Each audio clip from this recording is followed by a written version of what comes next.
Hey guys, how are we doing? Crypto Insight UK here, bringing you back another YouTube video. So today I'm going to be talking about a few things. Obviously, it is the 4th of November. For some reason in my head I thought it was 4th of June. Don't go there. 4th of November, so elections are tomorrow.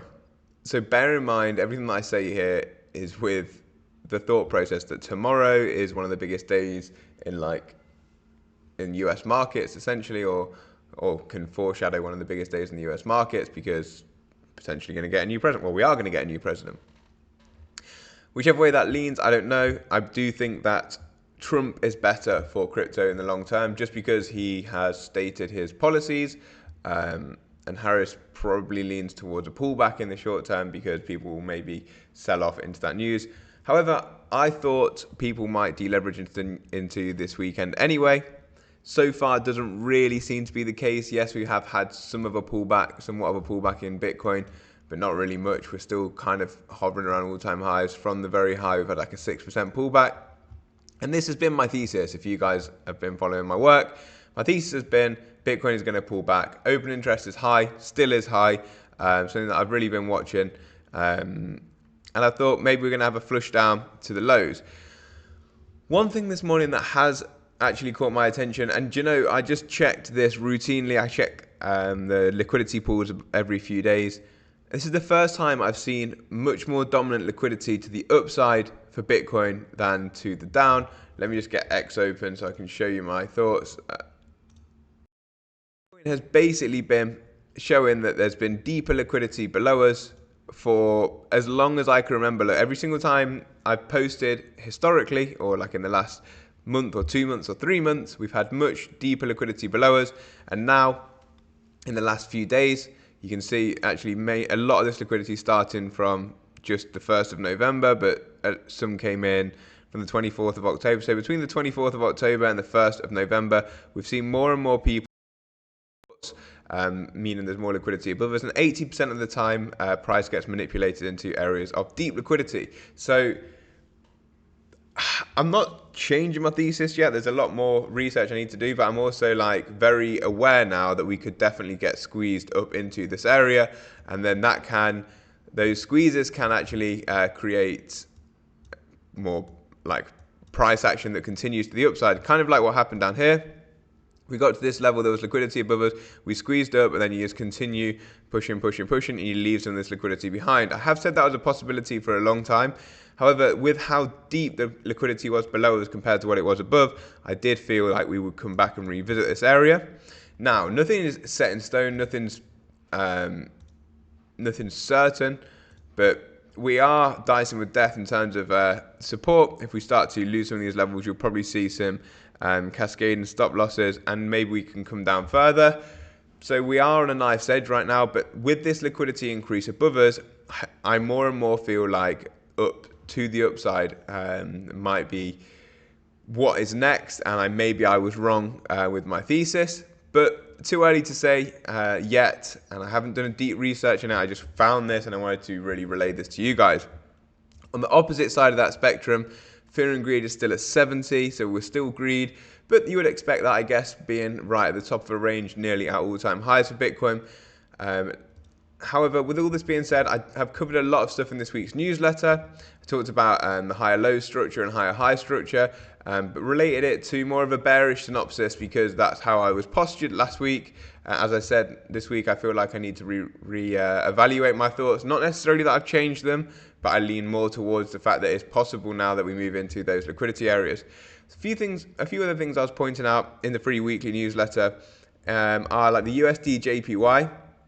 I said it's been banging its head on this resistance level. I called this resistance level as an area of resistance, but I didn't realize, or I don't know what this means for markets. I'm just pointing this out. When we had this pullback here, that was the unwind of the Japanese yen carry trade, and we saw quite an aggressive sell-off for the S&P and equities in general. Would we see something like that again if the dollar continues to weaken against the yen? That's a question that I don't know the answer to. I'm just literally flagging this because I see it, and kind of correlated to this, the DXY has dropped a bit today after putting in It's overbought area on the daily RSI, something that I flagged every single time we've seen this overbought area on the daily RSI is when we've started to see a bit of a pullback in the DXY. And the DXY historically has been inversely correlated with crypto. So would that put more towards the basket of potentially we are going to squeeze to the upside here? Again, I don't know. Looking into gold, I do think gold is due for a bit of a pullback. I think it looks a bit overextended on many metrics. If we start to look at it just like on the weekly time frame, for example, it's pretty much been a straight line up. Maybe a bit of a pullback to this target area here at about $2,500. I do think gold continues on its upward trajectory for the next few years, but I would expect at some point it has a bit of a cool off. Could that be now? Will we see that rotation that I've been trying to call for of gold's market cap rotating into crypto? Remember, gold's added about $6 to $8 trillion in market cap so far this year. So uncertainty around the election is going to be wiped away because we're going to have the election results tomorrow. If we do get a president confirmed tomorrow, I know that this can last longer when they're doing vote counting or if it's not clear. So that should take some uncertainty away from the market, which would suggest gold also on a narrative perspective might pull back. So that's something that I'm watching. I've struggled with perspective a few times recently, perspective. But anyway, having said all that, Bitcoin, you know where I stand. I'm not changing too much of my thought process. I'm more cautious to the upside now, but I also do think that we're on a knife's edge, as I was saying, so I don't need to go too much in depth on Bitcoin. XRP for me looks like a very good area to buy. Bottom of a range, everything's sort of like chilling out. XRP has not really done too much. And then we've got a lot of activity and attention to the XRP ledger at the minute with memes on the XRPL and also real world asset tokenization coming to the XRP ledger. It feels like the first time in a while that people are being active and talking about XRP specifically. Adding at the bottom of a range is never a bad idea, in my opinion.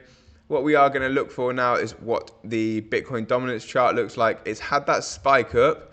It's at 60% now, and we've basically recovered or retraced back to where the initial drop occurred. And this was essentially a big catalyst for alt season previously. Are we going to continue up to where alt seasons have started historically? Let me take you to the weekly 1 second so I can access more data.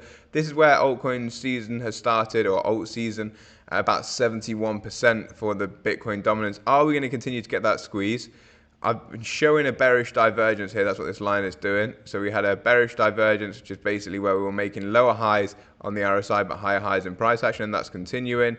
So it got a lower high look on the RSI, but a higher high in terms of price action. So is that going to continue, or are we going to start to hit our head at the top of this parallel channel, the ascending parallel channel that we're in, and then start to reverse at the area where we broke down from? These are just things that we've got to be looking for and paying attention to.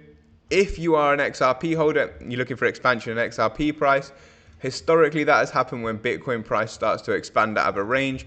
Altcoins in general should do well if Bitcoin starts to expand, or at some point should start to do well.